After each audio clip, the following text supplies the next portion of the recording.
castillo, la torre, yo soy la espada que guarda el caudal, tú el aire que respiro yo y la luz de la luna en el mar, la garganta que ansío mojar, que temo ahogar de amor.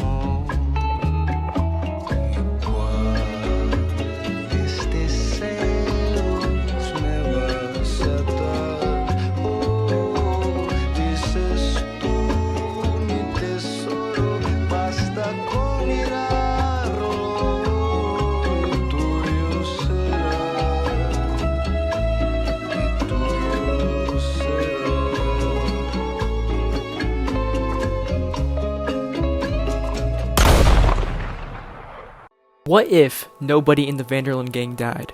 What if Jack was taken to Italy? What if John never returned to his family? These are all questions that will be answered in today's video. But before we start, thank you to Robin Mikalsen, who was kind enough to let me use his intro. Definitely give his channel a look. Channel link will be in the description. And without further delay, enjoy the first What If. What if Guarma never happened? Guarma, everyone's favorite chapter in Red Dead 2, am I right? No. I'm obviously wrong. Guarma was the worst chapter in the game. So let's see what would happen if Guarma never happened. After the failed bank heist in Saint Denis, Dutch and his gang were forced to find their way out of the city, so they waited until nightfall to hop on a boat going anywhere. A boat? In the canon timeline, their boat was supposed to head to northern Cuba. Apparently we're gonna be able to slip ashore in northern Cuba in a couple of days. But it got caught in a storm and the gang got washed up on the island of Guarma. From there, the gang were captured by the Gormanian government. Anyway, they essentially have to help this group of rebels fight against the established government. But in this new timeline, we're going to explore what would happen if the gang's boat did make it to their planned destination.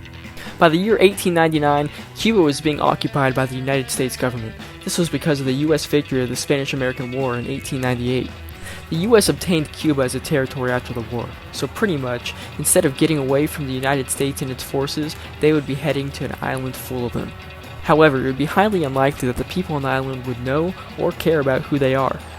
Dutch and the gang only ever planned on staying in Cuba for a few weeks to let the hype die down before heading back to the U.S.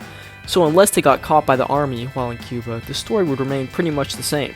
Micah would still become the rat, and Arthur would most likely still fall victim to Micah or his tuberculosis. But what if they did get caught? All the gang members that would be in Cuba are wanted dead or alive at this point and would probably either be transported to the US to be hanged or be hanged right there in Cuba. If Micah, Arthur, Dutch, Bill, and Javier die, then Micah never rats the gang out to Agent Milne. Back in the US, with Dutch gone and no strong leader around, the gang would probably be disbanded. Sadie would leave to start her bounty hunting career, and John would remain in prison and be killed because Arthur isn't there to help Sadie break him out. This would leave Abigail alone to raise Jack, unless Charles decides to fill the father figure role in Jack's life, which I personally think is unlikely. I think that Charles would head to Canada just like he does later in the canon story. Who's to say what becomes of Jack in the future? He probably lives life as a little book-smart nerd who later is killed in World War I. And as for the other ladies, such as Miss Grimshaw, Mary, Tilly, and Karen, Mary still becomes a writer. Tilly marries that lawyer in Saint Denis, and Miss Grimshaw does Grimshaw things. And Pearson opens the general store. Tell me what you think of this theory, and enjoy the next What If.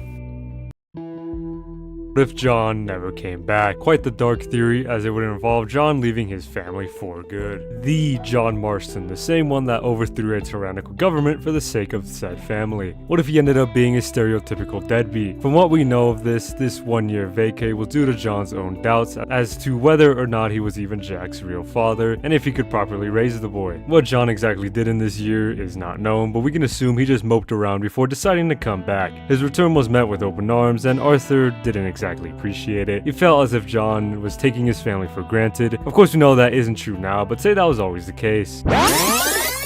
John leaves Abigail with a newborn Jack. The rest of the gang is rightfully upset, and most grow to resent John. This dude really pulled a getting the milk move, so the hate makes sense. With no one to raise Jack, Arthur becomes the dad that stepped up. Now, I don't think this means Arthur and Abigail become a couple, as Arthur would still be hung up on Mary at this point. But there's a chance that being this close to Jack and Abigail leads to something between the two adults. For the sake of simplicity, we'll say that the regular plot of the game still happens, such as slow mental decline, the rising gang fatality rates, the law closing on them, yada yada. Instead of being concerned with getting John and his family out, Arthur would be concerned with getting his family out. The Sisacook arc wouldn't happen even if John was still arrested. They do not care about that goober in there being sent to hang. Saving Abigail would be a lot more personal, and the final goodbye between the two would be even more emotional. Since there is no John to help, Arthur would probably stay to fight the gang. The Rat v Tacitus goes the same, and Arthur stands unshaken. Fast forward 8 years and Abigail will most likely be remarried. A single mother back then wouldn't last too long on her own, so she needed a new husband and Jack would need a new father. Speaking of Jackie, he would never know his biological father. He would only know what Abigail and Arthur told him, the fact that John left when he was just a boy. Just to give Abigail happy closure here, let's say she married a rancher that had a big homestead. This allows Jack to grow up like a normal kid and get the future his mother would want. He becomes a lawyer or a writer, whichever one makes the big bucks. With the family covered, let's get into what John would be doing this whole time. This part is tricky, as this John is nothing like the John we know. This John isn't fighting off wolves or clapping rats. This John couldn't handle the child support payments. But for the sake of having a story, we'll say John managed to get by. He becomes a grizzled outlaw, robbing his banks and getting his rewards when reaching 50. This John will most likely be a low-honor scumbag, but maybe he does have some compassion. How he would show it though is unknown. I doubt he'd be out in the world saving kittens out of trees and such. While the gang is fighting for their well-being, John would simply be a solo act. He'd still be known as a Vanderland due to the many years he spent with them, so Ross would still want to bring John to justice. If John was captured, he'd have to be imprisoned and or executed, as due to John basically having nothing to lose, he cannot be used to hunt Bill, Javier, or Dutch. Kidnapping Abigail and Jack would not make John feel anything, at most maybe regret his actions. Then again, this is a different John, so he doesn't care. Ross, seeing no other option, executes John as he lost any worth he adds to them. The bastard father leaves the world, leaving nothing behind but Savage Outlaw as his legacy. Quite the interesting what if here. Thanks to Goat Fever for allowing me to be a part of this project. Let me know what you all think could have happened instead if John left his family. But for now, I'm Duke, and enjoy the next what if.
What if nobody died in the Vanderland gang? That question has been in my mind for a long time. As we know, Sean, Lenny, and Hosea all died before the gang's collapse. Also Kieran, but I don't care about him. But what if they lived?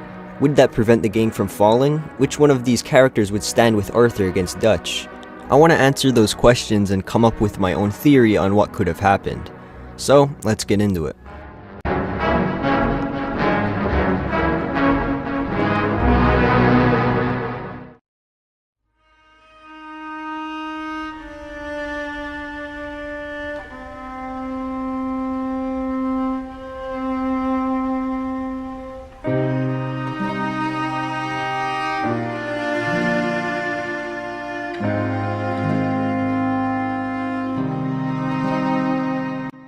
Let's start with Sean.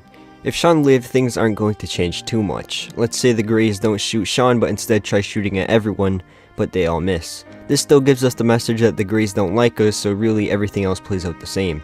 After chapter 3, Sean does what all side characters continue to do, which is side missions and nothing.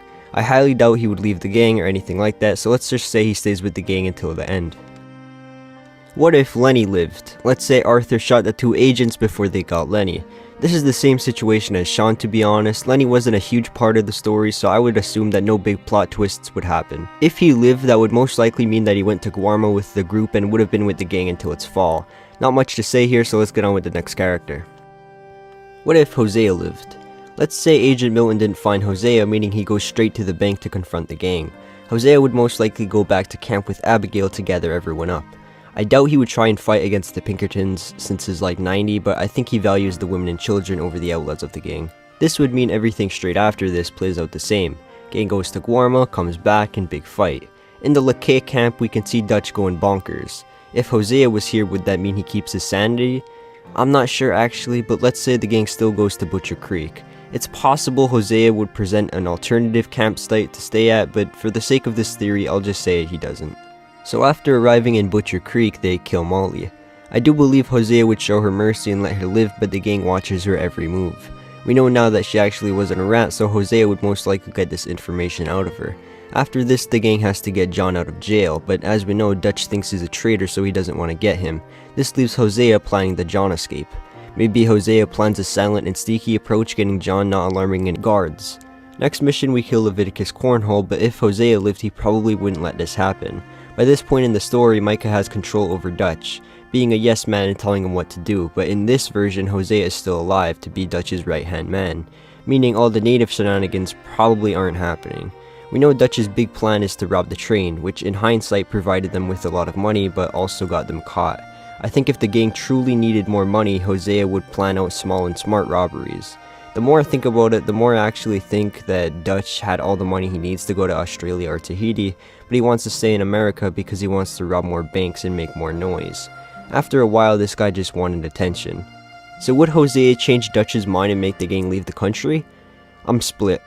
I see Dutch staying in America with Bill, Javier, and Micah robbing banks until the day they die, but on the other hand, I also see Dutch caring for his people and actually going to Tahiti with them. If Dutch stays, I see Hosea leaving the gang with the women and children, moving to another part of the country to live peacefully. If Dutch goes, the gang moves to Tahiti to live a peaceful life. There's a lot of factors to consider with this choice. Was Dutch always lying when he said he wanted to go to Tahiti? I guess it didn't exactly live up to his ideals. Anyway, I ain't always sure Dutch knows what he wants anymore.